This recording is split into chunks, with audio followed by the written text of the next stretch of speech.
Qué bendición tenerles acá. Un saludo, bienvenidos a todos.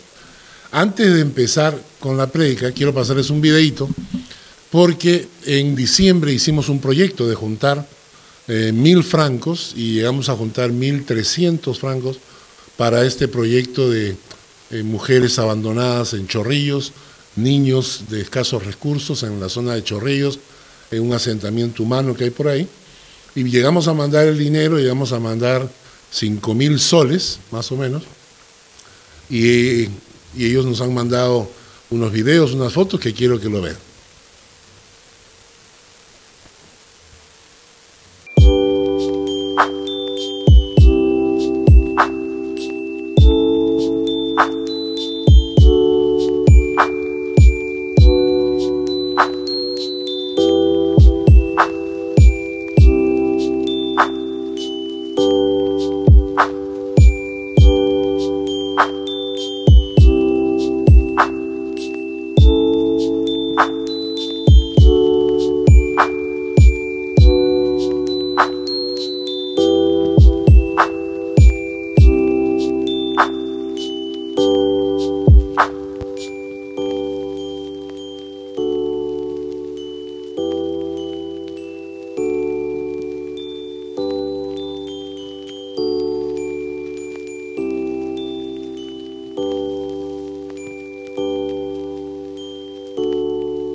Los hermanos de allá agradecen que hayamos podido ayudarles con esto y estaban impresionados que nuestra escuela dominical mandó, ¿cuánto fue? Cerca de $370 de los niños de nuestra iglesia, todo lo que fueron juntando durante el año. Moniquita me lo hizo llegar y eso también lo mandamos. O sea que fue una bendición poder apoyarles a ellos Ojalá tuviéramos más, ojalá fuéramos una iglesia más grande y pudiéramos apoyarlos más. Otro anuncio es que ya tenemos un keller, ¿no? Tenemos un sótano. Si ustedes bajan del ascensor, bueno, aquí se llama Erdgeschoss, que es el piso de abajo. Para nosotros allá eso es el primer piso abajo. A la mano derecha van a ver una puerta. Abren. Hay otra puerta. Abren. Siguen de frente. Hay otra puerta. Abren. Y la primera puerta a la derecha es una habitación que hemos alquilado. Tiene 13 metros cuadrados y nos va a servir para guardar nuestras cosas porque ya no sabíamos dónde guardarlas, ¿no? Así que ahora después del culto, si nos ayudan a bajar todas las cosas de Navidad, todo lo que, estas mesas que tenemos, todo lo que no vamos a usar, vamos a guardarlo ahí, ventiladores, no, los parantes, lo que sea, vamos a guardarlo para tener más espacio. Eso nos está costando 250 francos mensuales adicionales que esperamos que el Señor nos provea, ¿no? Y ahora sí, abran su Biblia en el Salmo 89. Para las visitas, quiero compartirles que cuando empezó la pandemia, empezamos a emitir los videos online, ¿no? Live, desde mi casa. Es decir, en mi casa yo mandaba la prédica y los hermanos participaban con las diferentes partes, ¿no? Con la alabanza, con las ofrendas, con los anuncios. Todo el mundo participaba, ¿se acuerdan, no? Le tocaba esta semana a Rosita preparaba los anuncios, preparaba la alabanza, lo que fuera, y lo juntábamos luego en un video y mandábamos ese video en vivo, ¿no? Y entonces, mira, me atrevo mi regalito. ¡Ay! Bueno, entonces, empezamos y dijimos, vamos a empezar. ¿Estás segura? Empezamos a predicar cada domingo sobre un salmo.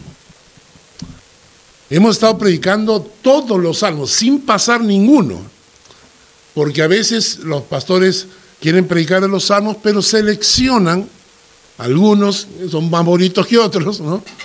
Hay algunos que cuando uno lee los salmos parecen aburridos, parece que no tienen nada. Y yo decía, no puede ser así, tiene que ser toda la palabra de Dios, tenemos que predicar. Y empezamos a predicar todos los salmos y hemos ido predicando cada uno de ellos. Y el día de hoy estamos en el Salmo 89. La primera parte la predicamos antes de Navidad. La primera parte la predicamos antes de Navidad y quiero que abran su Biblia y vamos a hacer un pequeño repaso rápido, ágil, de lo que predicamos. Este salmo fue escrito por un tal Etán. Es el único salmo que escribe Etán. No lo escribe David, lo escribe Etán, ¿no?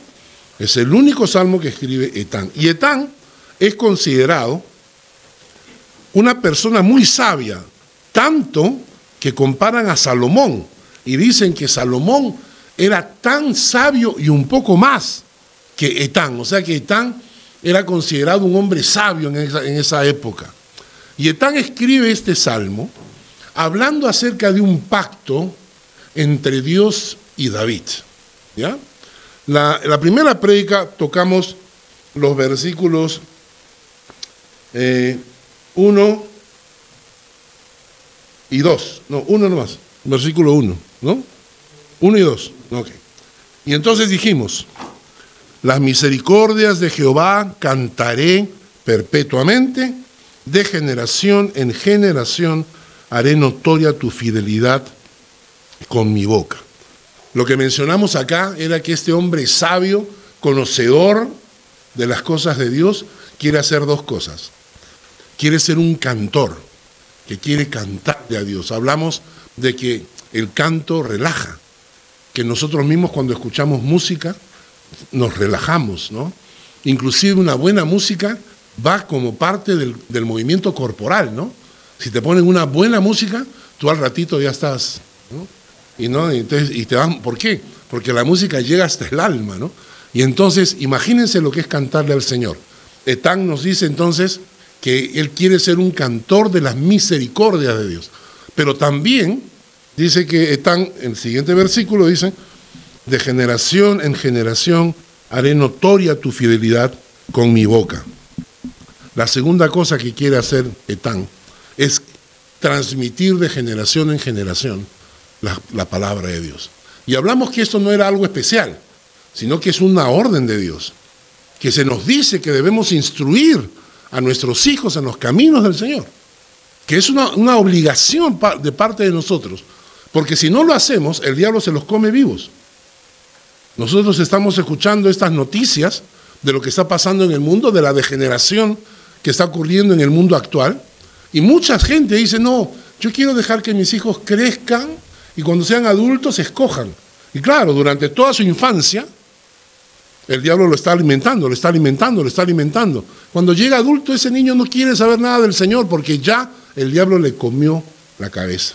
Nosotros queremos instruir a los niños desde pequeñitos para que conozcan los caminos del Señor y la importancia que tenemos de tener una escuela dominical que puede instruir a nuestros hijos también. Esto fue lo que predicamos la primera vez, o sea, hace más o menos ya un mes y un poquito más. El día de hoy quiero terminar el Salmo. Y no va a ser fácil, porque yo que estoy acostumbrado a veces a predicar un solo versículo, ahora tenemos 52. Vamos a ver cómo vamos, ¿eh? Quiero que vean el título del Salmo. El título del Salmo es Pacto de Dios con David. Ese es el tema en sí, ¿ya?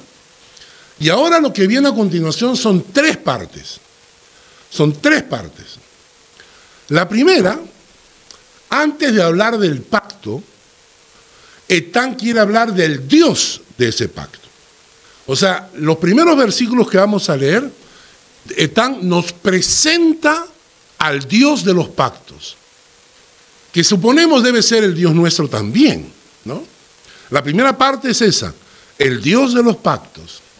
La segunda parte es el pacto que Dios hace con David y se lo dice a Etán. Le dice, yo he hecho un pacto con David y describe el pacto que Dios ha hecho con David. Y en tercer lugar, y esta es la parte interesante, viene la reclamación, la queja de Etán, preguntando, ¿dónde está el pacto entonces? ¿Qué pasó? Así que vamos a estudiar estas tres partes. Estate atento, ¿ya? Vamos a empezar leyendo la primera parte. El Dios de los pactos. Vamos a leer desde el versículo 5 en adelante. Y quiero que vean todas las características que mencionan de Dios. Dice el versículo 5, celebrarán los cielos tus maravillas, oh Jehová. Tu verdad también en la congregación de los santos. Los cielos acá se refiere a los ámbitos donde están los seres espirituales, donde están los ángeles, donde están aquellas personas de todo tribu, pueblo, lengua y nación que han fallecido, que están en la presencia de Dios, ahí desde los cielos. Y los cielos, dice, celebran las maravillas de Dios. Tu verdad también en la congregación de los santos. Nosotros celebramos la verdad de Dios, que nos la reveló Jesucristo cuando vino. Nosotros tenemos la verdad de Dios. Nosotros no estamos viviendo engañados, no estamos creyendo falsedades o mentiras. La palabra dice que Jesucristo vino para traernos la gracia y la verdad de Dios, revelarnos la verdad que está en el cielo, que el hombre no conoce. Porque desde que nosotros nos separamos de Dios y vivimos alejados de Dios, ¿cómo sabemos lo que pasa en el cielo? ¿Cómo sabemos cuál es la verdad de Dios? No la sabemos. Por eso los hombres inventan religiones, inventan filosofías y las venden al mundo diciendo, esto es así, ¿no? Y que cuando tú te concentres y digas, entonces vas a llegar al nirvana, ¿no es cierto? O sea, te inventan cosas que la gente no tiene idea de dónde las saca, las tienen en su cabeza, las crean, y luego las venden como si fueran verdad. Hoy día en la mañana veía un video de un muchacho colombiano, creo es, ¿no? Que estaba en Lima, panameño. Un muchacho panameño que está en Lima. En Lima tenemos el Puente de los Suspiros. El Puente de los Suspiros es muy conocido en un distrito que se llama Barranco. ¿Y por qué se le llama el Puente de los Suspiros? Porque ahí van todos los enamorados, ¿no? Y se supone que ahí suspiran, ¿no? Y de repente el muchacho ahora dice que le han dicho que el que cruce todo el puente sin respirar, se le cumple un deseo. Primera vez en mi vida que escucho eso. Entonces yo digo, ¿de quién inventó eso? Y lo interesante es quién se lo cree, ¿no? Muchos se lo creen y empiezan sin respirar. Todo este tipo de cosas que son creencias falsas, inventos, creatividad, filosofía humana, ¿no? Todas esas cosas las crea el hombre, porque no tiene conocimiento de Dios. Pero la verdad de Dios la trajo Jesucristo. Por eso tenía que venir, para revelarnos la verdad de Dios. Por eso Jesucristo viene para traernos la gracia y la verdad. Y tú tienes la verdad en tus manos. Dime si no es un privilegio. Seguimos leyendo. Porque ¿quién en los cielos se igualará a Jehová? ¿Quién será semejante a Jehová entre los hijos de los potentados? La palabra potentados acá significa seres celestiales en el hebreo. ¿Quién será semejante a Jehová entre los hijos de los potentados? Dios temible en la gran congregación de los santos, formidable sobre todos cuantos están alrededor de él. Oh Jehová, Dios de los ejércitos, ¿quién como tú? Poderoso eres, Jehová, y tu fidelidad te rodea. Tú tienes dominio sobre la braveza del mar. O sea, lo que está diciendo es tú tienes dominio sobre la braveza del mar. Quienes hemos visto el mar movido, cuando vienen las olas tremendas, cuando pueden arrasar con un puente, pueden arrasar con autos, cuando se los lleva, o sea, la fuerza del mar. Y Etán dice, tú eres más poderoso, tú tienes dominio sobre la braveza del mar. Luego dice, cuando se levantan sus ondas, tú las sosiegas. Tú quebrantaste a Rahab como herido de muerte, con tu brazo poderoso esparciste a tus enemigos.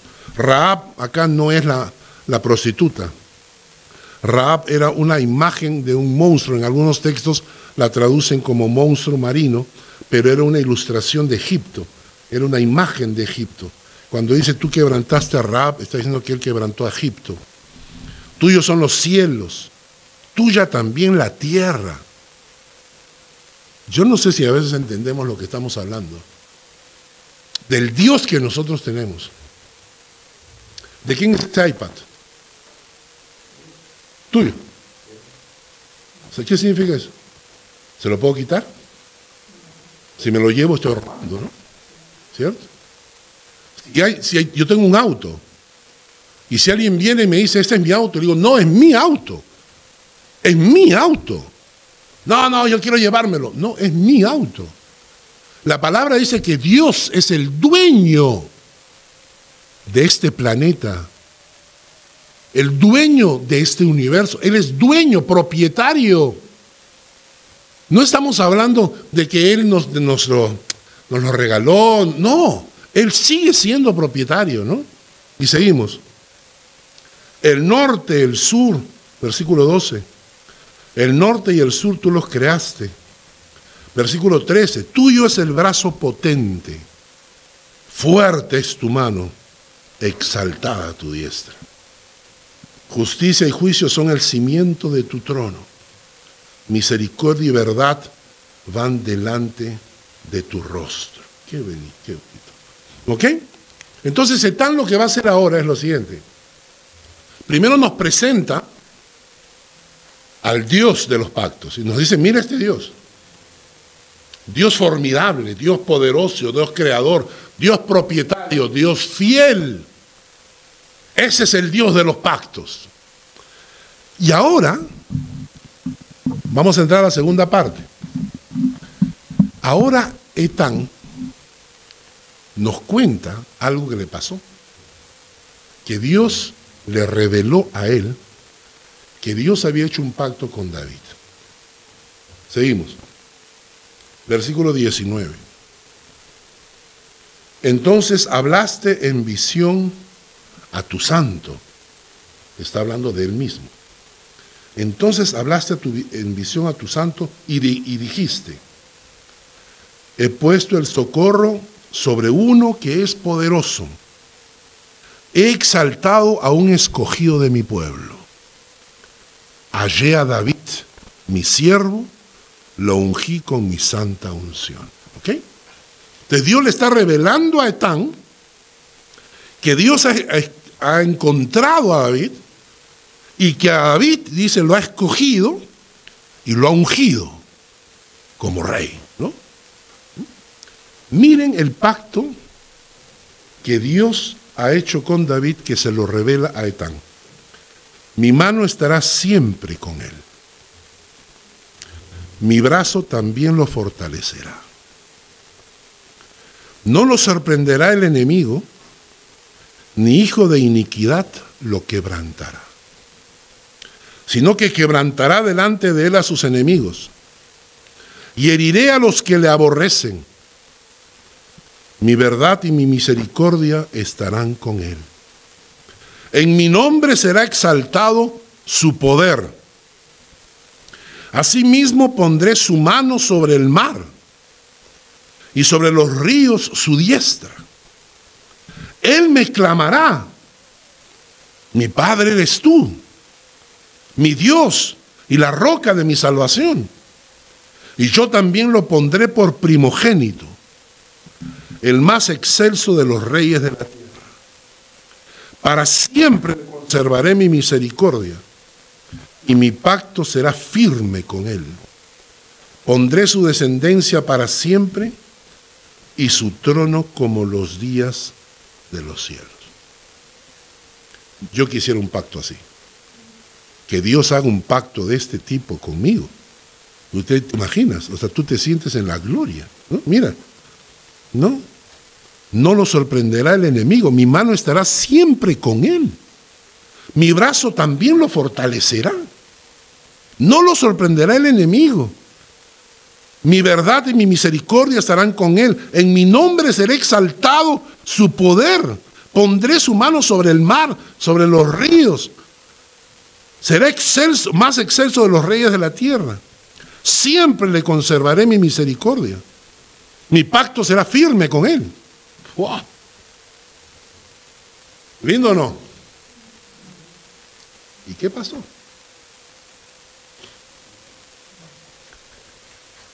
Y lo vemos a David huyendo de Jerusalén porque su hijo Absalón está haciendo un golpe de estado para quitarle el poder a su propio padre.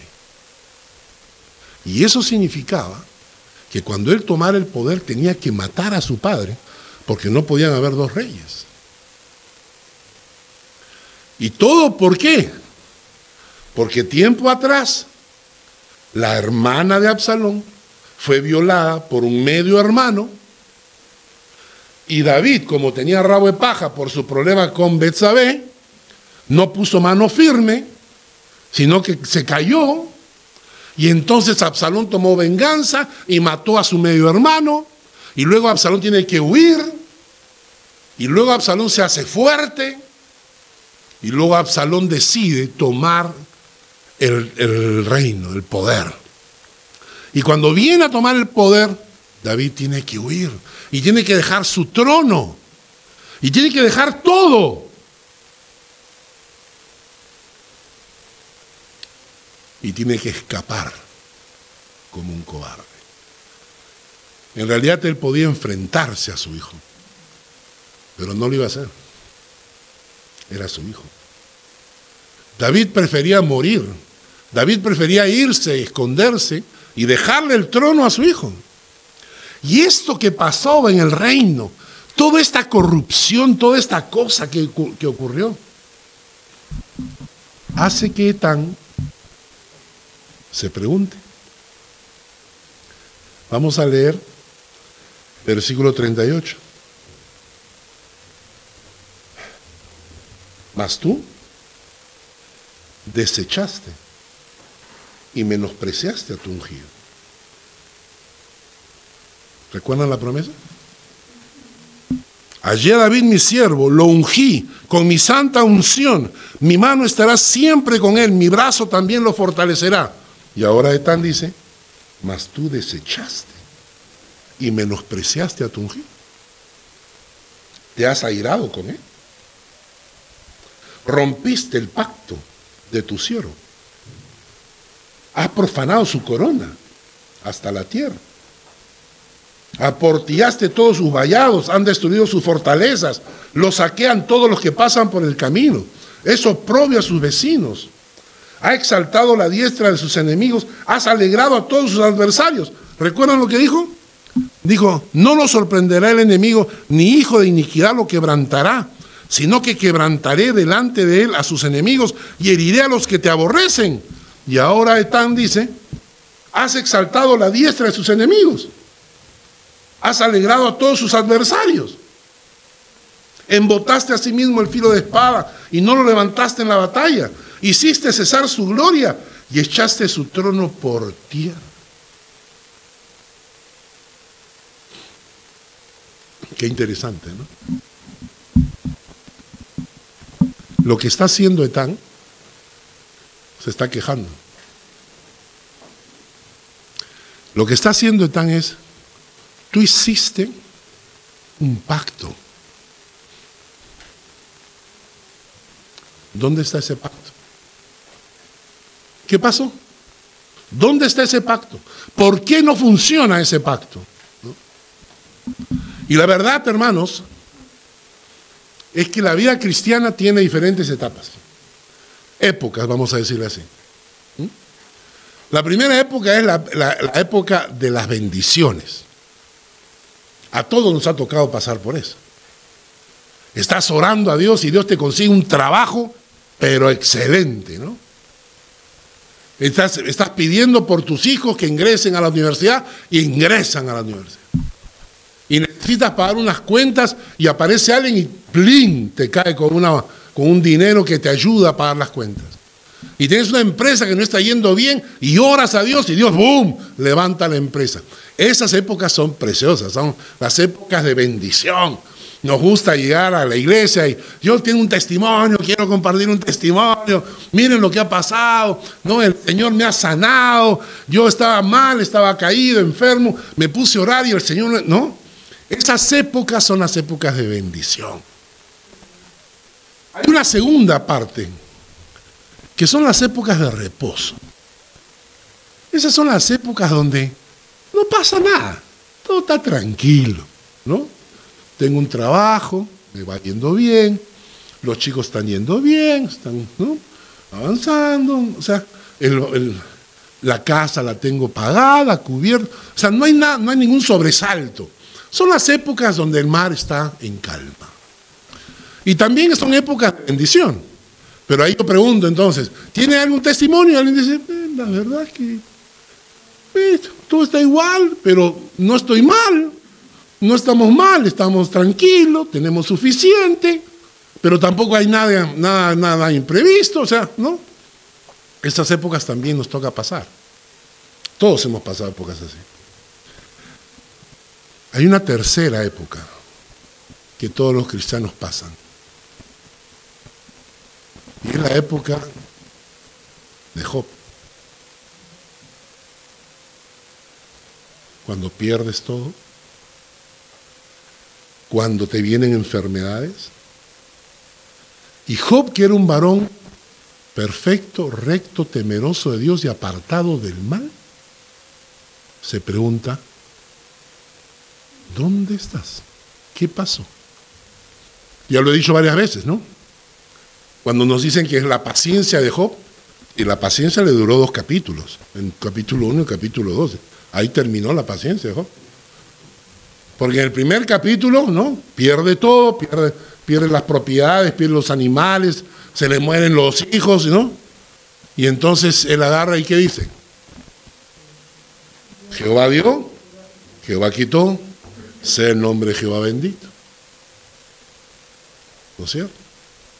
Pero el diablo es sapo, ¿no es cierto? El diablo es vivo, le quita todo, pero le dejó a la mujer. Y en el capítulo 2 el pobre se enferma de sarna y viene la mujer y le da un consejo precioso, ¿no? Le dice, maldice a Dios y muérete, y así me quedo viuda, ¿no? Entonces, maldice a Dios y muérete. Y él contesta con sabiduría y dice, ¿recibiremos de Dios el bien y el mal no lo recibiremos? Wow, hasta ahí, perfecto. Pero luego, cuando empezamos a leer el capítulo 3 en adelante, escuchamos cosas de Job que son impresionantes. Miren esta, aunque él me matare, en él esperaré. Aunque él me matare, en él esperaré. Pero luego agarra y dice, ¿quién me diera que yo pudiera ir ante el trono de Dios y presentar mi reclamo? ¿Te das cuenta de lo que estás hablando? El Dios que creó las galaxias y el pobre Jobcito ahí, yo quiero ir ahí para presentar mi reclamo y delante de Dios, a ver, ¿no? Yo quiero, ¿por qué me pasan estas cosas a mí? Y Job comienza a reclamar. Y entonces, esa etapa de la vida que el Salmo me enseña, en que a veces todos, en algún momento de nuestras vidas, en algún momento de nuestra fe, nos comenzamos a preguntar, ¿de qué me sirvió? ¿O de qué me sirve servir a Dios?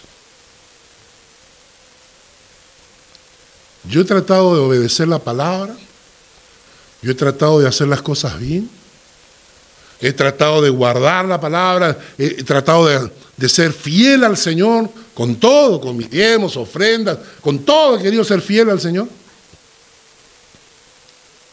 Y no puedo mover el brazo, porque hasta ahora no puedo levantar el brazo, ¿no? Y hago todos los ejercicios y no recupero la movilidad, y soy el manco de Lepanto para cuando quiero cocinar. Entonces me pongo a orar y le digo, Señor, ¿cuál es el objetivo de esto? ¿No? Y de repente ayer, con Lucy en el hospital, ¿no? Y yo, Señor, ¿qué pasa? Y de repente las cosas no salen como uno espera. Y entonces te empiezas a preguntar, y esto va a llegar, y quiero que lo tomen en nota, porque si no lo estás pasando ahora, o sea, si ahorita estás en la época de la bendición, qué bueno. Si estás en la época del descanso, está bien, no importa. Pero acuérdate que va a llegar el momento en que vas a preguntarte, ¿vale la pena todo esto? ¿Dónde están las promesas de Dios? ¿Dónde está todo lo que Dios me ha prometido en la palabra? ¿Por qué las cosas que la palabra dice no se cumplen? ¿Por qué mis oraciones no se responden? Y pensando en esto, quiero que me acompañen a un texto en Hebreos.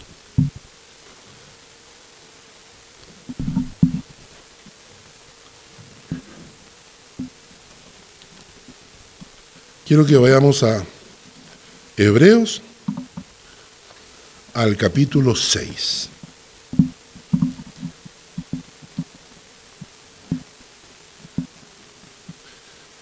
Cuando estuve leyendo este texto,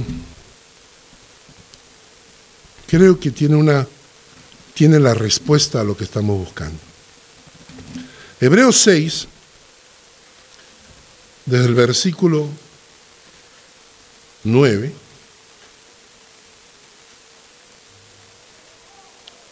nos dice lo siguiente: pero en cuanto a vosotros, oh amados, estamos persuadidos de cosas mejores que pertenecen a la salvación, aunque hablamos así. Porque Dios no es injusto para olvidar vuestra obra y el trabajo de amor que habéis mostrado hacia su nombre, habiendo servido a los santos y sirviéndoles aún. Pero deseamos que cada uno de vosotros muestre la misma solicitud hasta el fin, para plena certeza de la esperanza, a fin de que no os hagáis perezosos, sino imitadores de aquellos que por la fe y la paciencia heredan las promesas. Lo que acabamos de mencionar nos enseña 4 verdades. La primera, Dios no es injusto, nunca, para olvidar vuestra obra y el trabajo que hacen para el Señor. Jamás. El Señor no es deudor de nadie. Nosotros en la palabra decimos, por ejemplo, que para esto Cristo murió y resucitó, para ser Señor tanto de los muertos como de los que viven. Para ser Señor de los muertos y de los que viven. El Señor Jesucristo resucitó para que cada uno de nosotros lo tenga a Él en ese lugar, para que sirvamos. El creyente no está en esta tierra para recibir solamente las bendiciones de Dios. Hay muchas iglesias donde se presenta el Evangelio como que el Evangelio es un don de Navidad, una época navideña. Venga a la iglesia para que recibas milagros, venga a la iglesia para que recibas sanidad, venga a la iglesia para que el Señor te libere de tus cadenas, venga a la iglesia. ¿Para qué? Para que el Señor haga por nosotros todo. La palabra de Dios dice que no es así. Si nosotros hemos sido salvados por el Señor es para servirle al Señor. Y hermanos, hay muchísima gente que van a las iglesias que no hacen nada. Solamente van a asistir a escuchar, reciben la alabanza. ¡Ay, qué linda la alabanza! ¡Qué buena prédica, pastor! ¡Qué buena prédica! Venimos a la iglesia a servir al Señor. Ese es nuestro papel. Servir al Señor. Porque estamos preparando nuestros corazones para cuando nos encontremos con Él. Si tú no le sirves al Señor ahora, ¿por qué tienes que tener un lugar en el cielo? Si en el cielo vamos a servirle. Si no servimos al Señor ahora, si no tenemos el corazón de servir al Señor ahora, ¿por qué debo creer que tú perteneces al pueblo de Dios? Y entonces, somos para servirle, ¿no es cierto? Pero este versículo es importantísimo, esta verdad es importantísima. Dios no es injusto para olvidar vuestra obra y el trabajo de amor que habéis mostrado hacia su nombre, habiendo servido a los santos y sirviéndoles aún. En medio, Hebreos 6, versículo 10. Cuando nosotros, hermanos, estamos pasando por esas épocas donde dudas, donde dices, Señor, ¿por qué? ¿Por qué hay tanta oscuridad? ¿Por qué me pasa todo esto?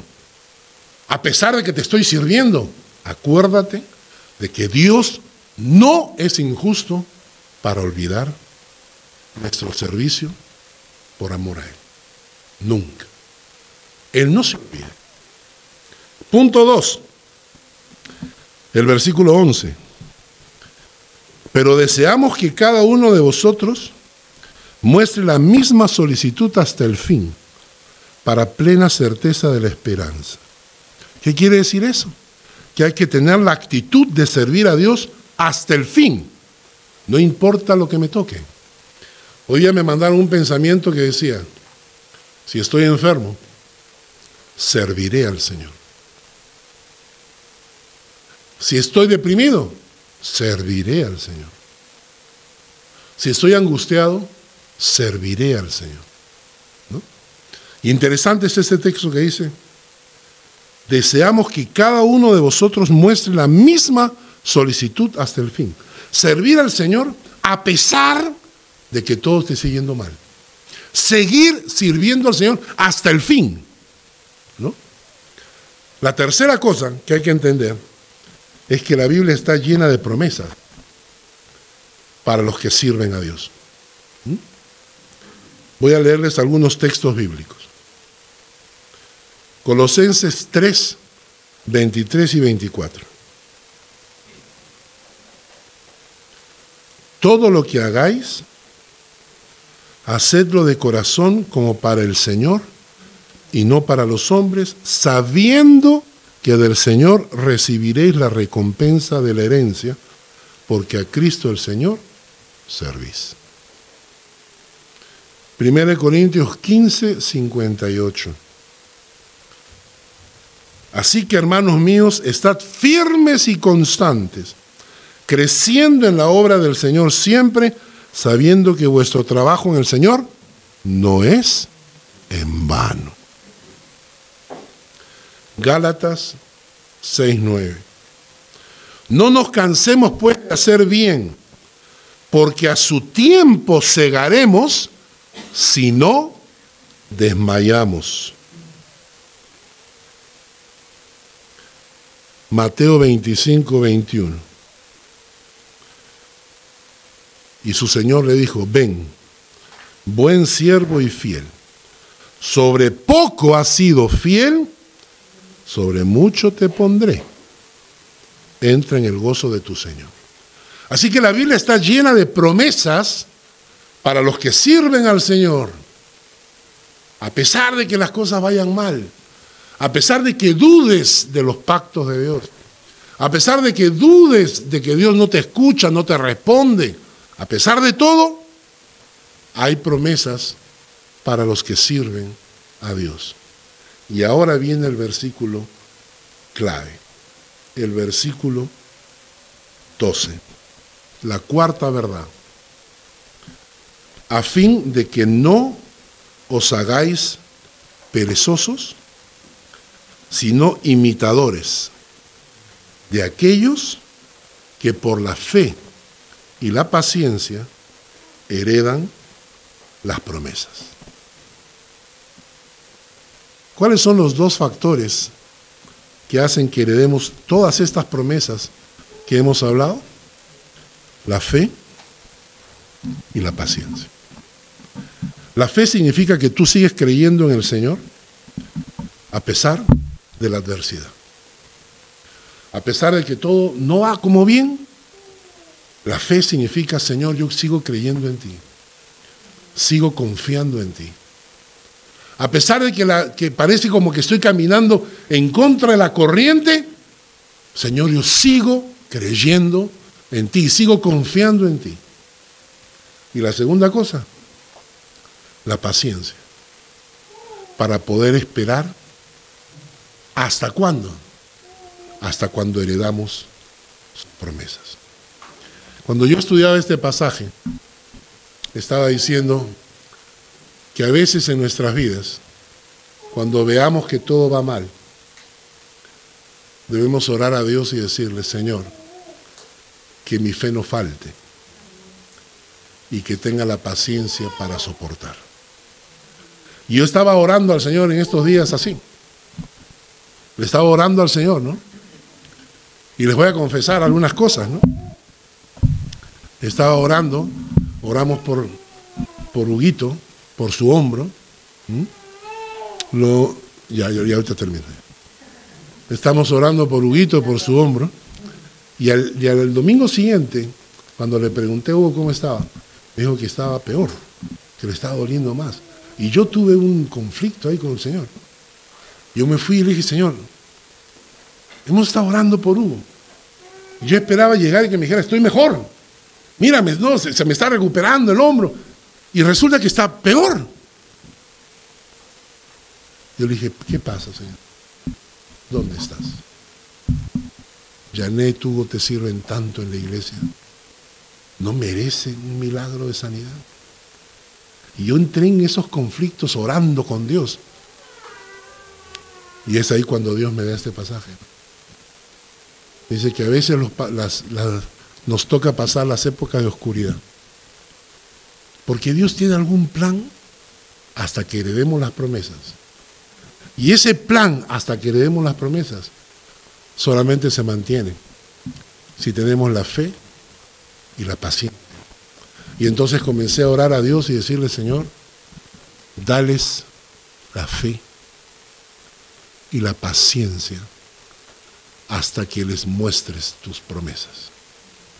Señor, dame fe y dame paciencia para soportar hasta que vengan tus promesas.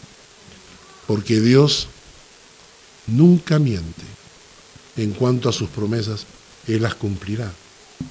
Pero a veces nos toca pasar por la época de Job. El Salmo 89 es interesante, ¿no? Presentarnos esto, la queja de Etán, que a veces se convierte en nuestra queja también. Así que vamos a orar en este momento y vamos a decirle, Señor, danos la fe y la paciencia hasta que cumplas tus promesas. Señor, danos la fe y la paciencia hasta que nuestros hijos se rindan a tus pies por completo. Señor, danos la fe y la paciencia hasta que sanes nuestras enfermedades. Señor, danos la fe y la paciencia hasta que consigamos el trabajo que estamos necesitando. Señor, danos la fe y la paciencia para mantenernos firmes aún en medio de las tormentas. Y aun cuando nuestro corazón quiera dudar de ti, danos la fe y la paciencia para salir adelante. Gracias, Padre, por esta palabra. Danos la fe como Jesús hablando con Pedro. Pedro ha sido pedido, pero estoy orando para que tu fe no falte. Padre, cuando nos toque enfrentar esas épocas, cuando cuestionamos nuestra fe, cuando cuestionamos dónde estás, cuando cuestionamos por qué no respondes a nuestras oraciones, cuando cuestionamos todo eso, que nuestra fe no falte. Que nuestra fe no falte